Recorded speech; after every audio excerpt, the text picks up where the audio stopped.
Chaim. Thank you, Jonathan. He said he's putting it on now.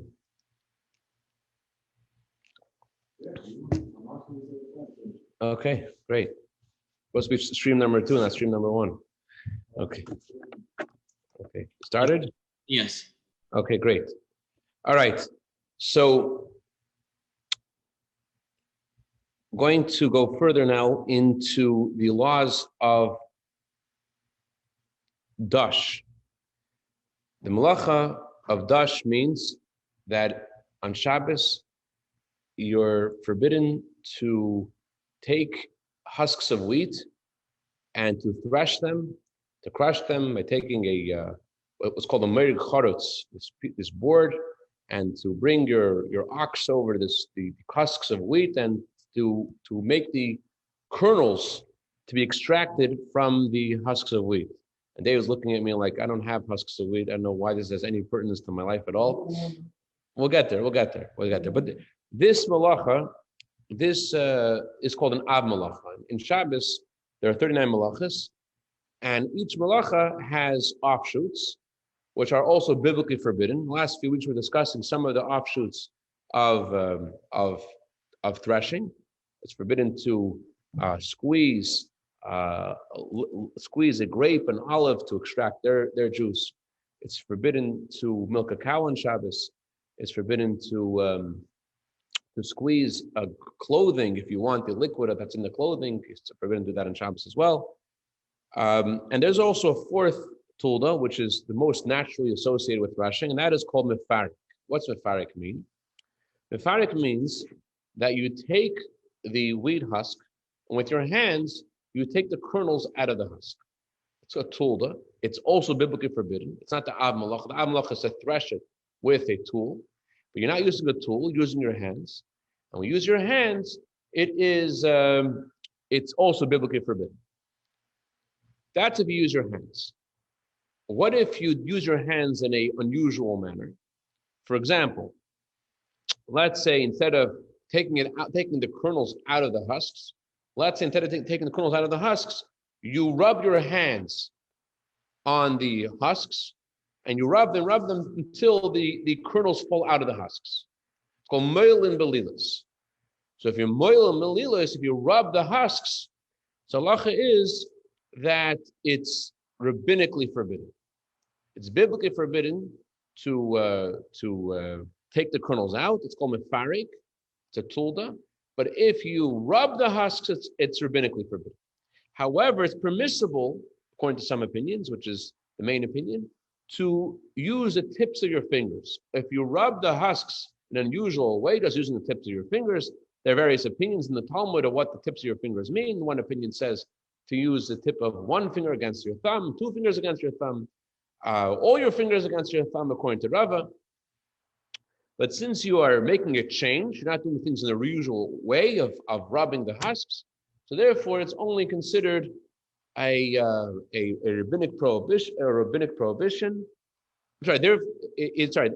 Since the whole prohibition in the first place of rubbing the husks with your hands as opposed to taking the kernels out is a rabbinical prohibition. So if you make a change, you don't do it in the usual way, it's permissible. According to the first opinion, which the author says is the main opinion, according to most opinions, there are those who say that you can't do that either. But according to most opinions, it's permissible to rub the husks in a different way than you usually do. There are those that say that's only permissible on Yontiv, those who say it's only permissible if using animal food, but the halacha remains that it is permissible, according to most poskim, to rub the husks in an unusual manner. So we have 3 different scenarios. Taking the kernels out with your hands is biblically forbidden. Rubbing the husks with both hands is rabbinically forbidden. And taking and rubbing the husks in an unusual manner is permissible. Those are the 3 scenarios of mefarik. The question is like this. Usually, the halacha is that whatever is biblically forbidden, if we do a change on what's biblically forbidden, it's rabbinically forbidden. What's the usual manner of threshing? Usual manner of threshing is is that the animal walks over the husks and crushes them, and the kernels fall out. What's the most similar to that? The most similar thing to do to that would be to rub it, to crush the husks. And yet we say that regarding crushing the husks with your hands, crushing them, rubbing them, that is considered a rabbinical prohibition. But taking the kernel out, which is the opposite way of the av malacha, of the main malacha, that is taking them out with rubbing, doing something similar to threshing, rubbing the husks with your hands. That is only rabbinically forbidden. Seemingly, that's the most similar to the av malacha. That certainly should be a tulda. That certainly should be an offshoot of the malacha. How can we say that rubbing the husk with your hands is rabbinically forbidden, and taking it out with your hands is biblically forbidden? It should be the opposite. Is that the question or no? So, You're using the hands. In each instance, you're using right. So which one is the most similar to the biblical prohibition? When you're rubbing with your hand, just like you're crushing it with the ox. So that should be the one that's biblically forbidden. Right.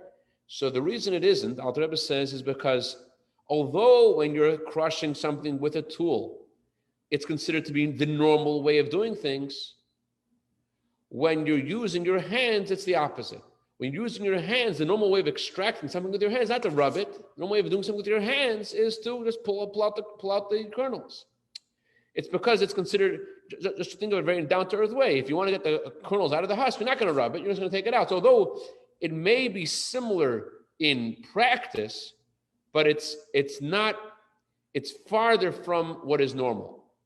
The normal thing to do when using your hands, yes, the normal thing to do is to take the kernels out. Using a tool, the normal way is to crush it. And therefore, when you're using your hands to pull the kernels out, is biblically forbidden. It's a tool of dash. That's a normal way you would extract something with your hands, therefore it's biblically forbidden. But to rub with your hands, that's only rabbinically forbidden. Therefore, you make it a slight change in there and use the tips of your fingers, it's permissible. Okay. So let's talk practically, halacha. What does that have to do with our lives? What about the kind of things that we eat on Shabbos? Is there any rabbinical or biblical prohibitions with what we eat on Shabbos and how we eat things on Shabbos? Are you allowed to peel a banana on Shabbos? It's a similar thing. You're taking the husks of wheat, you're opening the husks of wheat, you're taking the kernels out. So what do we do with a banana? We open the banana, we take the banana out, we eat the banana. So why are we allowed to eat bananas on Shabbos? It wasn't always a common thing to have bananas, but today it is common and everyone does it. And why is it different to the malacha of dash? You're extracting the fruit from the husk, you're peeling it off with your hands. Yes. There's a big difference. Yeah. Because the wheat, nobody's going to really eat the kernels of wheat once they separate from the husk. Versus the banana, you're going to enjoy the fruit right away. You don't have to process it. But the other one, you have to process it. So there's more steps involved. There's more steps involved, and therefore the two actions are not similar. Can you repeat the question? Yes, Baruch, for you, anything, Baruch. I'm so happy to hear your voice. God bless you, Baruch. Stay gesund and stark till Mashiach. Amen. You too. The question is, how come we're allowed to eat a banana on Shabbos? By the way, I want to say that Rabbi Baruch is the one who inspired me, together with Jonathan Perry, to make these shiurim. I was thinking for a long time I wanted to do halachos of Shabbos shiurim, but it was definitely Rabbi Baruch HaKayin ben Chana Rivka who said, just do it. And so here we are. Really, Rabbi Baruch, it's true. You inspired the shir, so you deserve you deserve repetition. Here we go. Especially because you had how many hours of surgery today? Only 6. Only 6 hours of surgery. Okay, so it makes sense that you're a little slower. Although you were on which debate team were you on, Rabbi? You can't hear it. The question is you can't hear it. I'm sure I'm not the only one. Okay, I'm sorry. Huh? Oh. Can you hear me now? No, it wasn't you. It was whoever asked. Okay, I'm sorry. Okay, so the question again is, how come we're allowed to eat bananas on Shabbos? David, what you presented, what you said is some answers we're going to get. It's similar to what you're saying. Question is, how can we eat a banana on Shabbos? Seemingly, you're also doing mefarik. You're taking the fruit out of the husk, and how is that allowed? Eating an apple, eating an orange, the apple, the peel is edible too. The orange peel is edible too. But banana is not edible. So how are you allowed to extract the banana from its peel? How is it different to extracting the wheat from its husks? So let's go to the halachos of nuts for a second. After all, we're Yidden. We have a lot in common with walnuts and all kinds of nuts. So the halacha is that we're allowed to eat walnuts on Shabbos. It's our custom not to eat walnuts on Shabbos. The Alter Rebbe writes that eating walnuts on Shabbos has other halachic issues, not the issue of extracting, not the issue of threshing. The issue is that we break a walnut open, so you have to separate the shells from the fruit. There's muktzah involved. The shells are muktzah. So therefore, you shouldn't eat walnuts on Shabbos. That's all the Rebbe says. But before we get to that, why are you allowed to take the fruit out of the shell? And are you allowed to take the fruit out of the shell? So the Alter Rebbe says that you're allowed to take the, first of all, there's different parts of walnuts. When we buy walnuts in the store, the walnut is just, we have the hard shell and we have the fruit inside. But walnuts grow on a tree and they have this green thing covering. What's the term for the green thing covering it? A leafy, greeny thing covering the walnuts.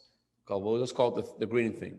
So the green thing covering the walnuts is a problem of dust. You're not allowed, the Alter Rebbe says that you're not allowed to remove the green cover of the walnut on Shabbos.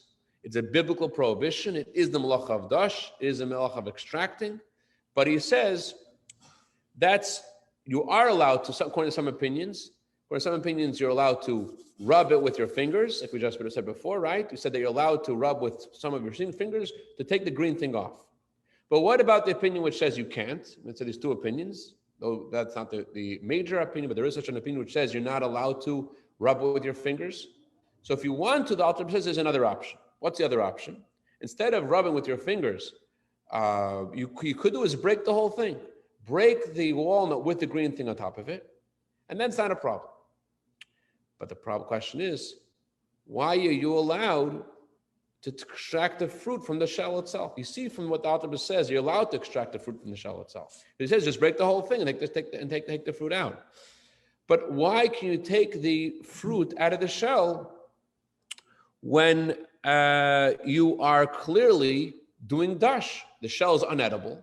You're taking something out of the shell. How is it allowed? So the Tzemach Tzedek says that he says this in Chidusha Tzemach Tzedek.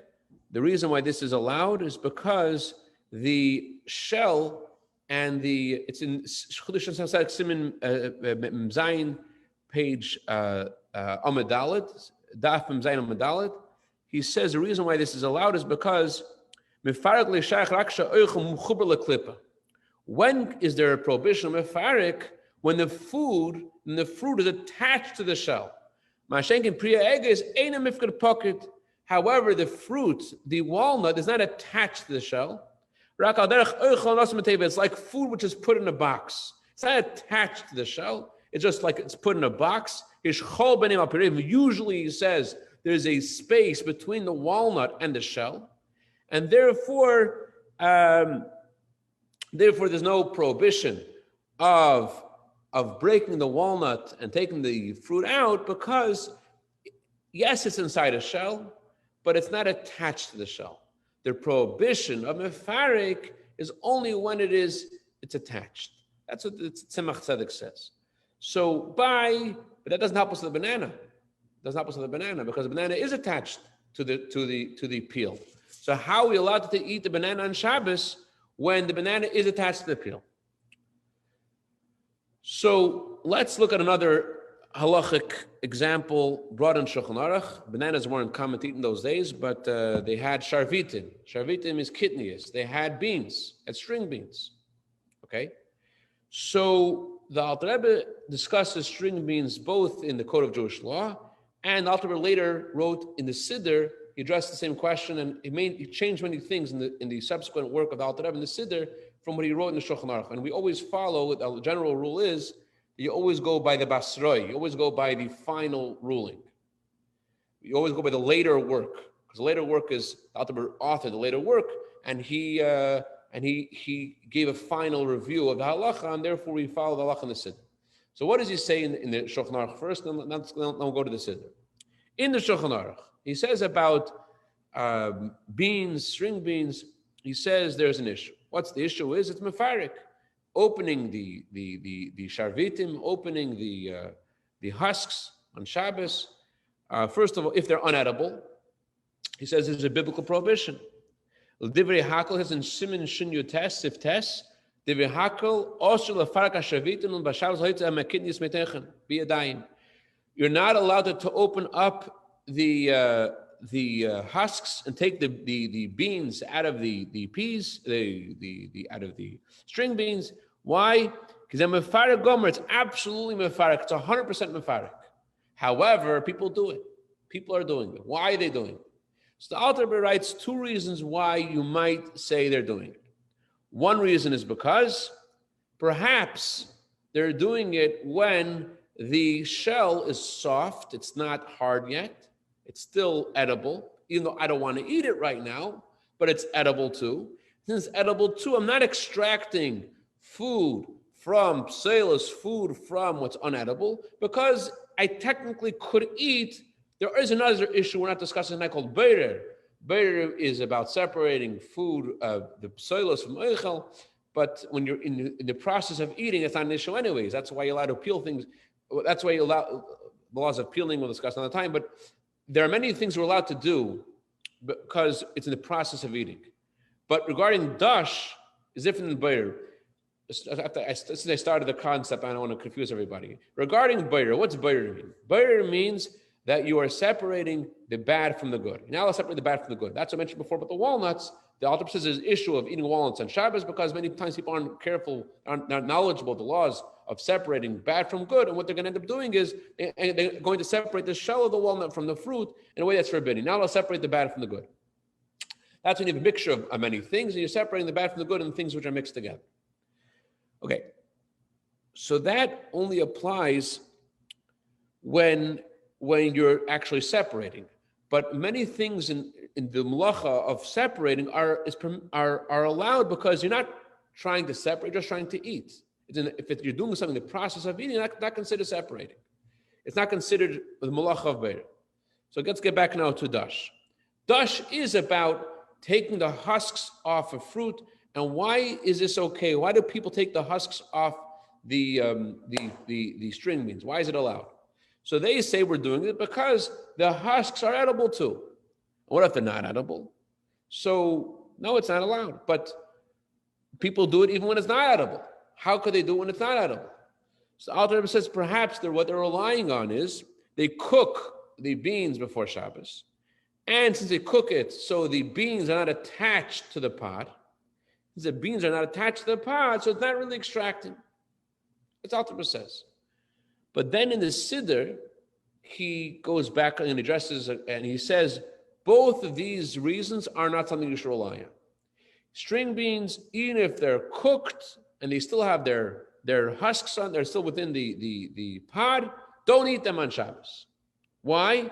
Because, first of all, he says, the husk isn't roy la'achila. First of all, the husk isn't fitting to be eaten. And therefore, everyone would say it's a problem. And what about, what if you cooked it and it's now separated from the husk? Still, he says, don't do it anyways. He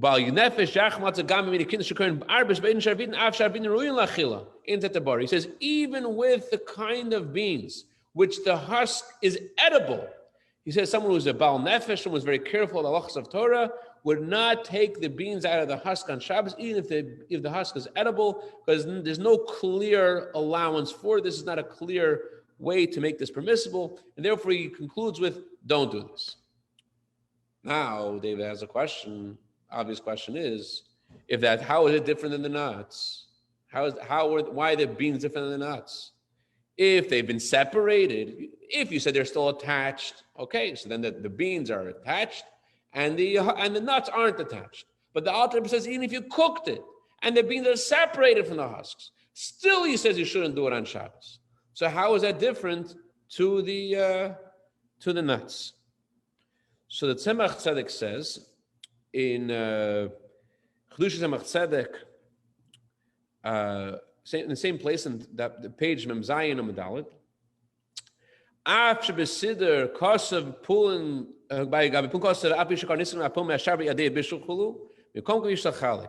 Although the Alter Rebbe says that we're supposed to be careful not to extract any beans from any husks, even the husks are edible. So why are we saying by the nuts that it's different? He doesn't say in reason, just there's a difference between them.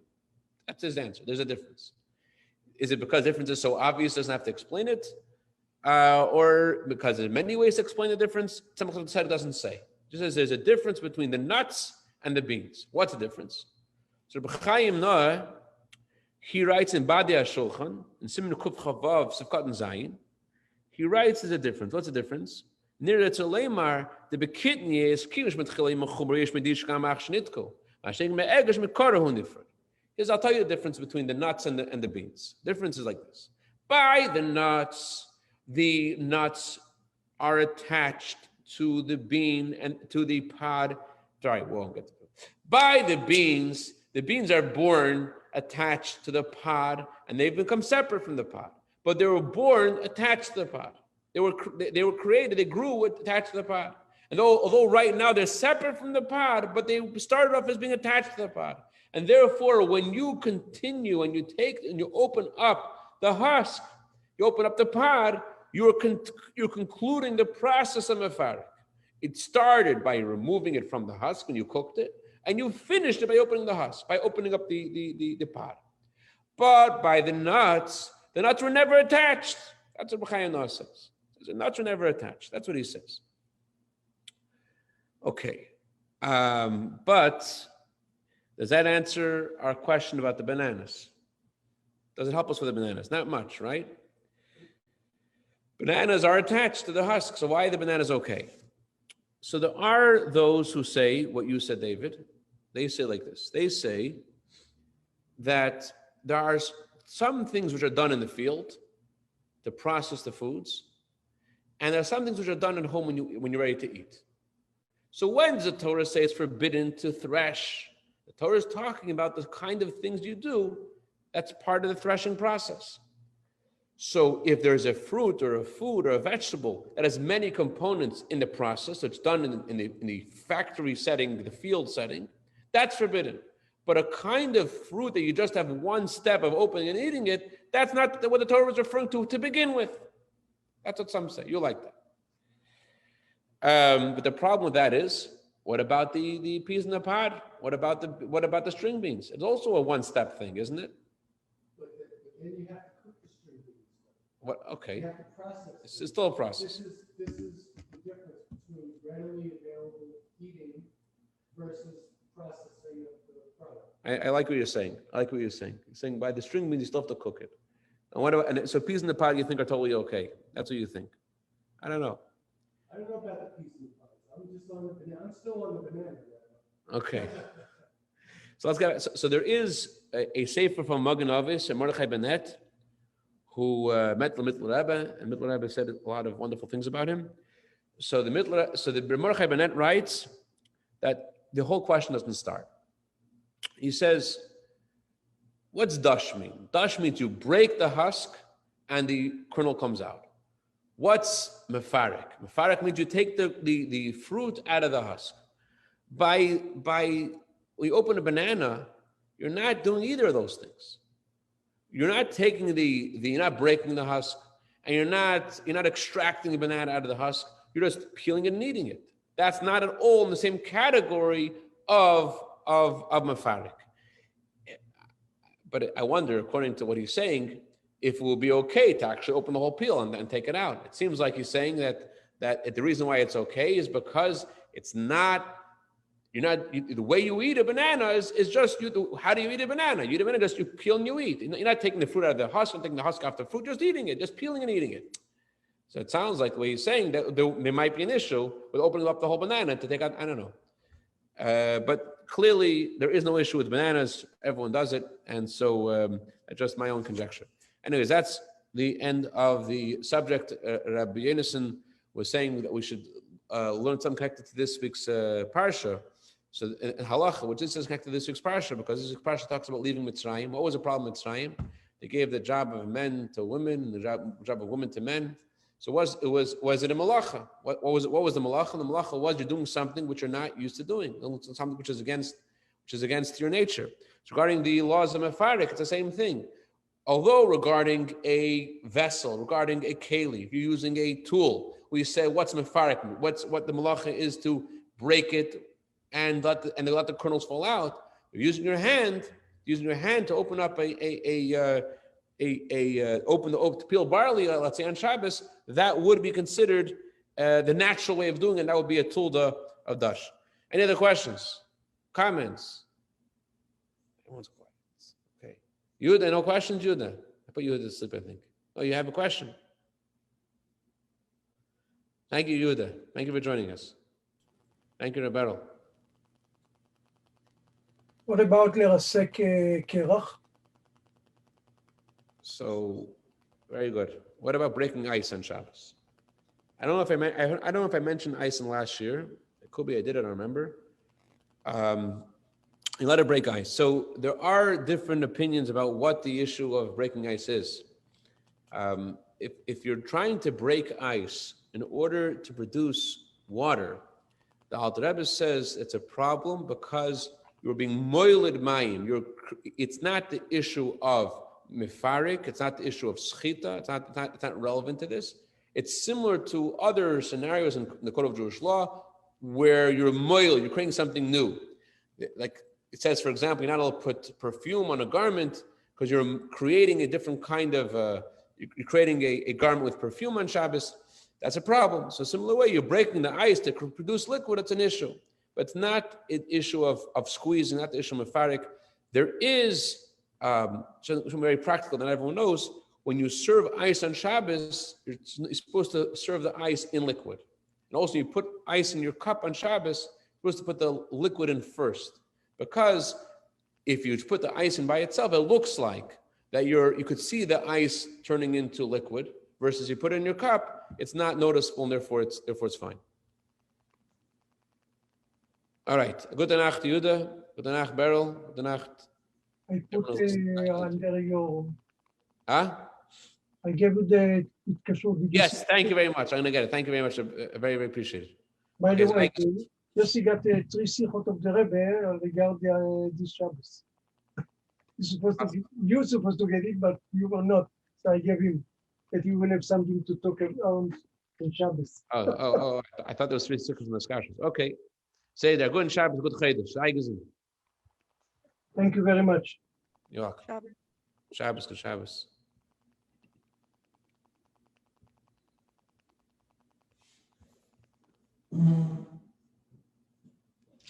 Rabbi Levin?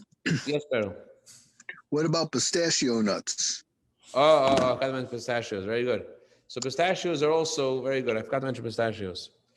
So pistachios are in the same category as walnuts, it seems. Although it seems that they're a little bit attached, yeah, but there is still a space between the nut and the shell. So I think that pistachios are similar to walnuts, which other places we shouldn't eat them either because of the issue of muksa and the issue of beir. But because of mefarik, the issue of extracting is not an issue. Can you eat the pistachios and like open them up over a waste basket, and then you take the nut out of it and immediately let the shells fall into the waste basket? Would that be a way of eating it without having to deal with the muksa aspect? there is the language of the Alter Rebbe about the walnuts is that you're going to run into problems. Is the Alter Rebbe also referring to pistachios? Could be he is. Could be he's not. I'm not sure. But if he is, then you're not only concerned because of the issue of muktzah. You're also concerned about the words of the Alter Rebbe. The Alter Rebbe says, don't do it. Okay. Alter Rebbe mentions the walnut. Walnuts are very, walnuts is a lot of issue of bader. Walnuts are breaking a million pieces. So it could be that he's not talking about pistachios. Could be it's only issue of walnuts because of many pieces. There's more of an issue by walnuts of both of separating the bad from the good, and the issue of so it seems like pistachios a lot better. It would seem. Let me look into that. All right. Good night. Thank you. Good Shabbos. Thank you. Shabbos. Good Shabbos. Is it still on?